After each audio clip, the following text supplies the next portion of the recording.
Voilà, poursuivant notre parcours sur les passions et les vertus à partir du livre de Jean-Claude Larchet, Thérapeutique des maladies spirituelles, nous abordons cette fois-ci la passion de colère et la vertu opposée qui est la douceur et la patience.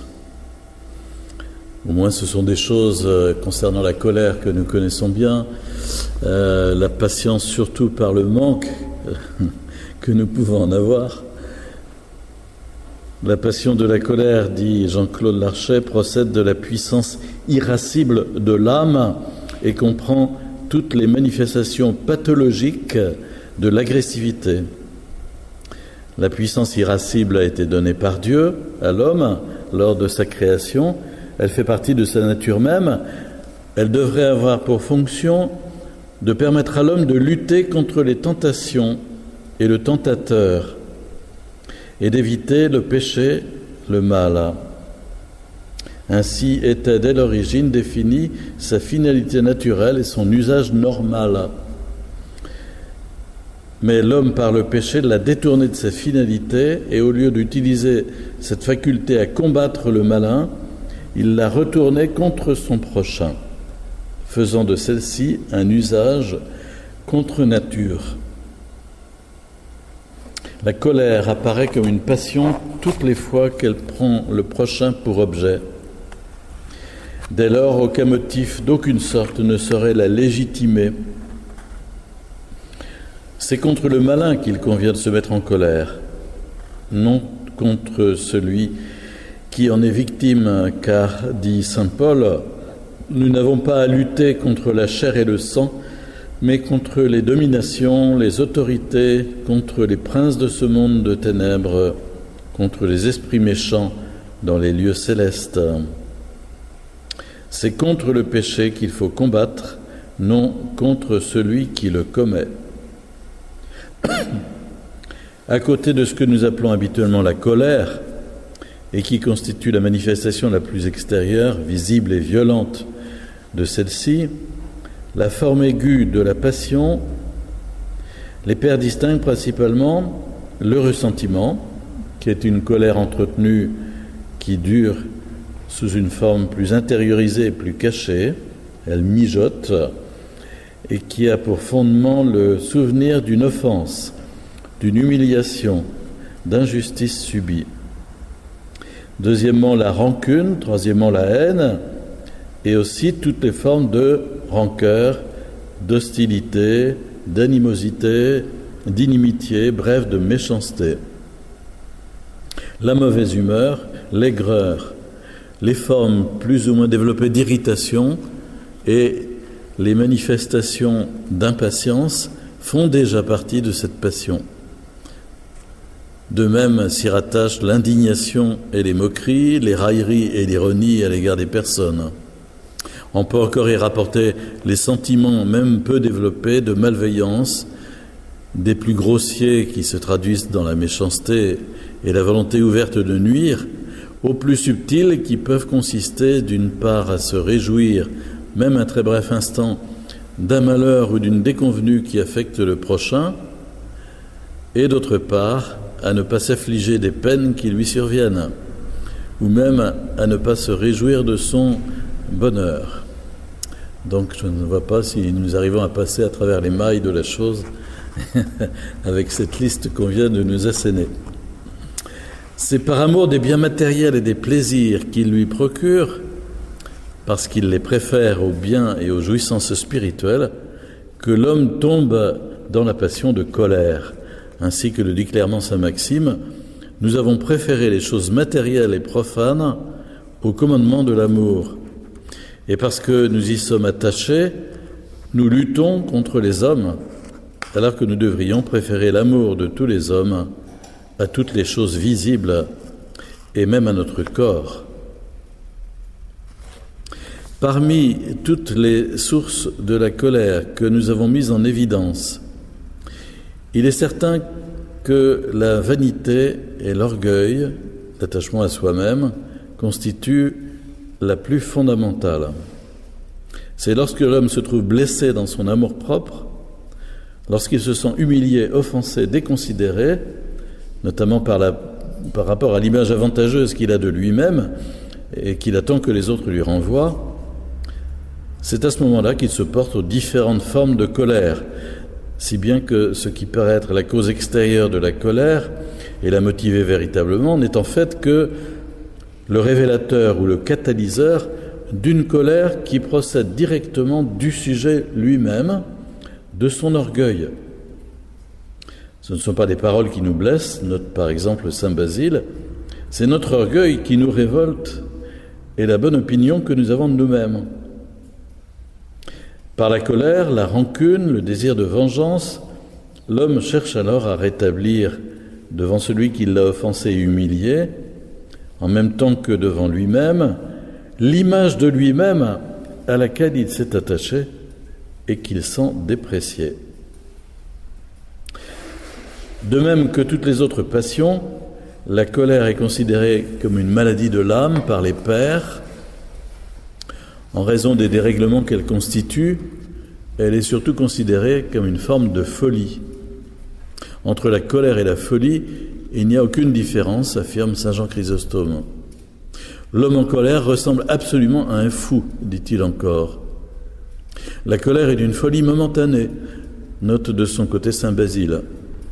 Lorsqu'elle prend la forme de la fureur, saint Jean Climac n'hésite pas à la qualifier d'épilepsie spirituelle. Sur le plan du corps, la colère, dans ses manifestations aiguës, provoque une agitation caractéristique. À l'intérieur du corps, la colère se traduit par divers troubles physiologiques. Ces formes rentrées et chroniques impliquent également de tels désordres portant atteinte à la santé. Mais c'est surtout dans l'âme que la colère produit des troubles qui permettent de la considérer comme une grave maladie de l'âme et comme une forme de folie. La colère, plus que les autres passions, a coutume de troubler et de bouleverser l'âme, note saint Diadoque de Photissée.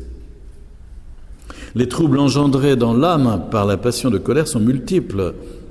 Elles perturbent tout d'abord l'usage de la raison, au point qu'elle paraît l'exclure. Sa raison étant alors ensevelie dans l'ivresse et les ténèbres, l'homme devient incapable de juger correctement des choses. C'est ainsi que saint Jean Cassien écrit « Tant que la colère occupe notre cœur et enténèbre notre œil intérieur, nous ne pouvons pas juger avec discernement. » Le délire engendré par la colère a encore pour effet de modifier la proportion des choses que l'homme perçoit. Les événements ne sont plus perçus ni vécus selon leur véritable dimension, mais se trouvent pour certains démesurément et injustement grossis, alors que d'autres, corrélativement, sont occultés ou voient leur importance amenuisée. Un autre trait pathologique essentiel est l'aliénation qui en résulte.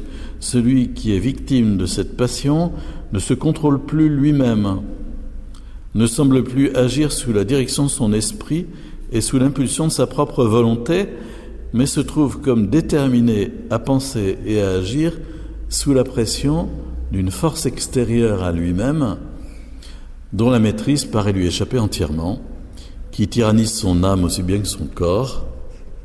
L'homme devient littéralement le jouet de sa passion.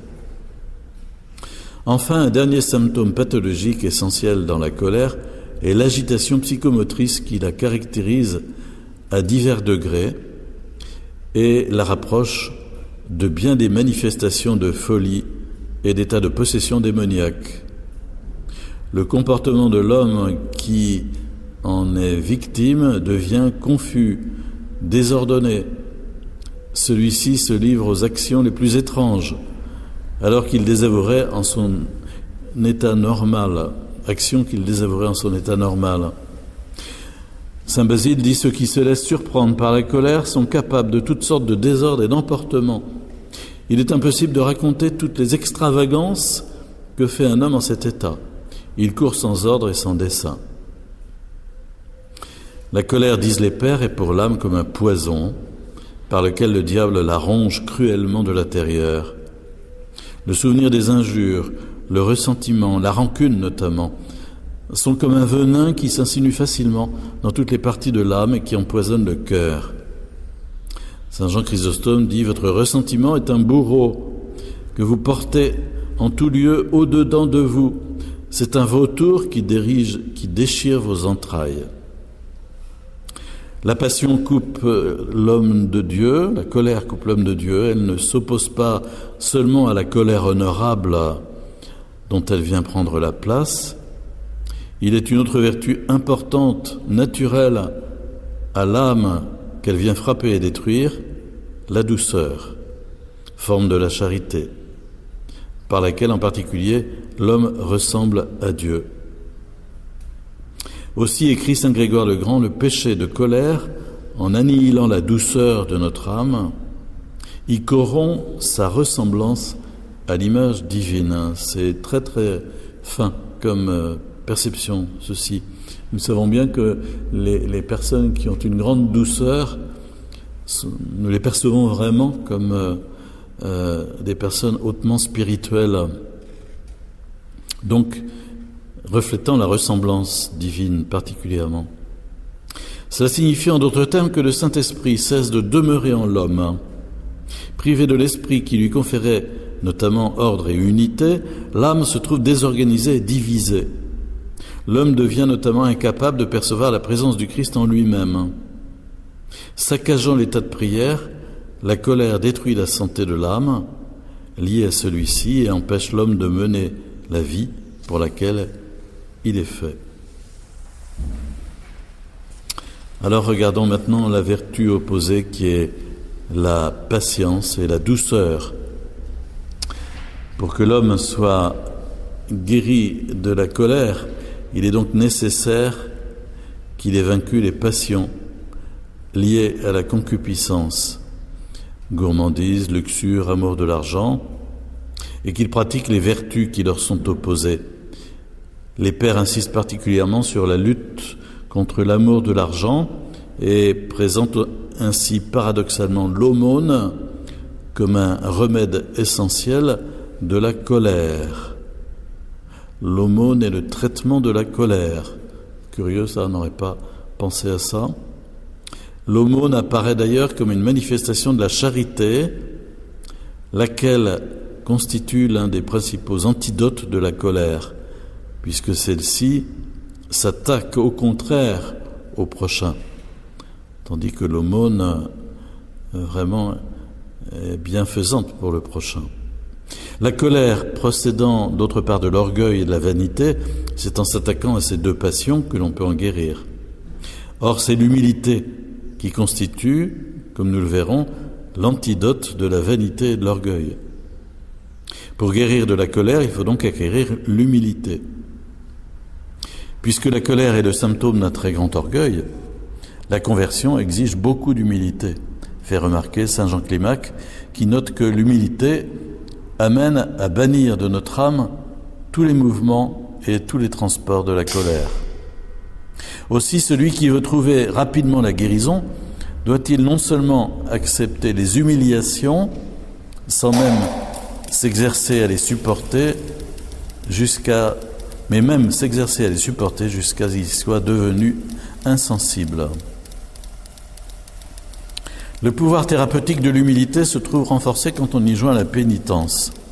Saint Jean Climac enseigne ainsi que la pénitence et les larmes forment avec l'humilité un ternaire et que la première et la plus éminente propriété de cette trinité, c'est l'acceptation pleine de joie de l'humiliation que l'âme reçoit et accueille, les mains tendues comme un remède qui soulage et cautérise ses maladies et ses fautes graves. La seconde propriété, c'est la perte de toute irritabilité et la modestie qui accompagne cet apaisement.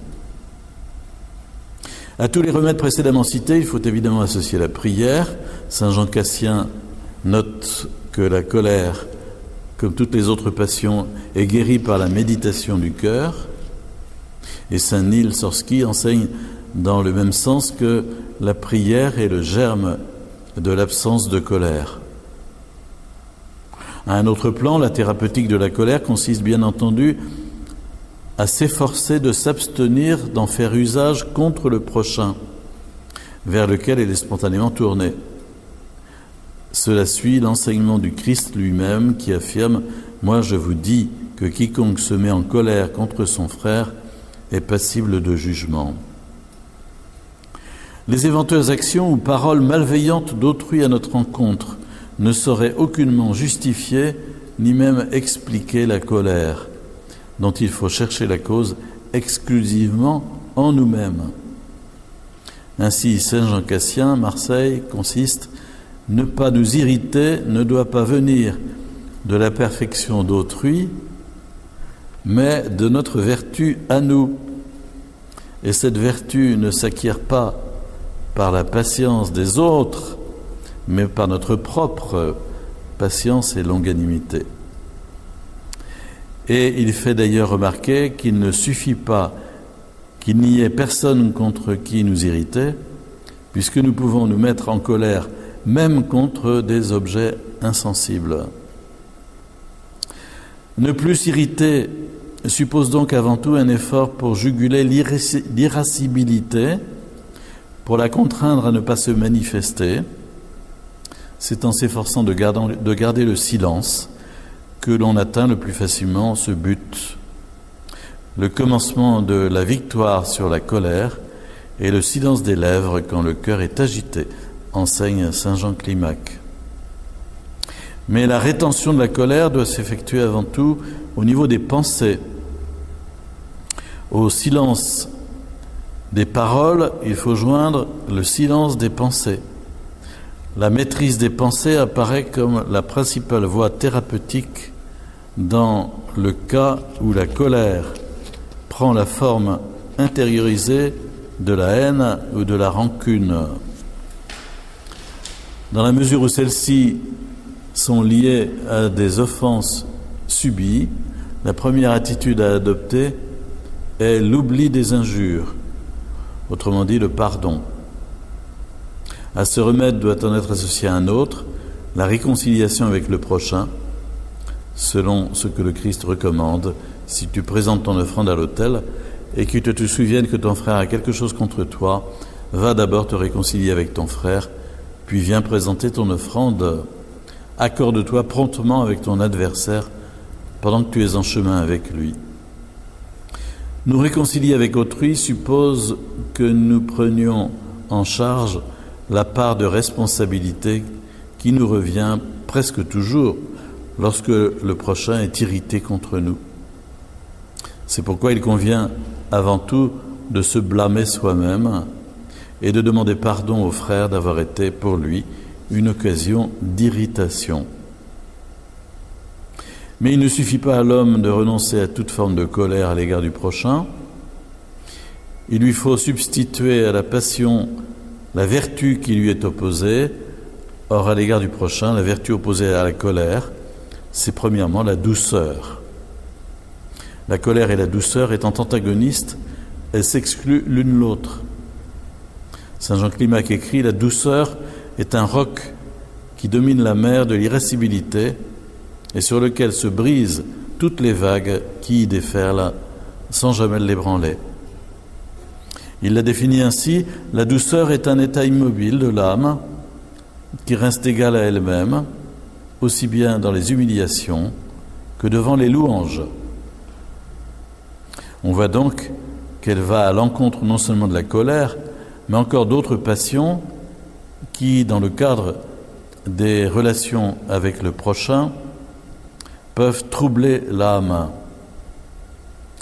Mais il faut ajouter qu'elle est encore une vertu positive à l'égard du prochain lui-même, qui se traduit par la prière pour lui et par une attitude générale de charité. Contribuant à guérir l'homme de diverses passions, la douceur lui permet d'accéder corrélativement à une multitude de biens. Elle est une source de calme, de repos et de paix intérieure. Elle rend l'âme plus forte, notamment face aux attaques d'autrui. Elle donne à l'homme confiance dans la prière. Elle apparaît surtout comme un fondement du discernement spirituel. Elle est aussi une source de sagesse. La douceur est pour l'âme une source de joie spirituelle. Il y a un philosophe qui travaille un peu ces questions-là, qui s'appelle Emmanuel Jaffelin. Si vous trouvez ses écrits, Emmanuel Jaffelin, qui publie des petits volumes sur certains aspects, comme la douceur, la gentillesse, etc. À la douceur, les pères associent souvent la patience, qui possède le même pouvoir de s'opposer à la colère et d'en préserver l'âme. Ainsi, saint Jean Chrysostome fait remarquer: la colère est un feu, une flamme qui saisit, mord et embrase. Éteignons-la par la douceur et la patience.